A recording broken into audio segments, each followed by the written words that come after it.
মানুষ কি বলবে, মানুষ কি ভাববে, এই কথা চিন্তা করতে করতে আমরা কতটা পিছিয়ে পড়েছি একবার চিন্তা করেছেন? কত কিছু করতে চেয়েও করতে পারিনি। চরম সত্য কথা হলো, মানুষ আমাদের নিয়ে ভাবেই না। Nobody cares about us.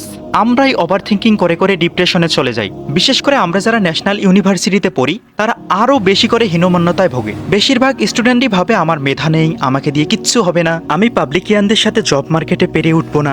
অথচ আমাদের কুড়িগ্রাম সরকারি কলেজে অসংখ্য মেধাবী স্টুডেন্ট পড়ে। কেউ কেউ হীনমন্যতায় ভুগে নিজেকে ধ্বংস করে দিয়েছে। আমি ভিডিও বানাই অনার্স প্রথম বর্ষ থেকে। আমার ভিডিও দেখে আমারই ভালো লাগে না, তবুও বানাই, কারণ এই ভিডিও বানানোর কারণে আমার পড়াশোনা করার আগ্রহ বেড়েছে।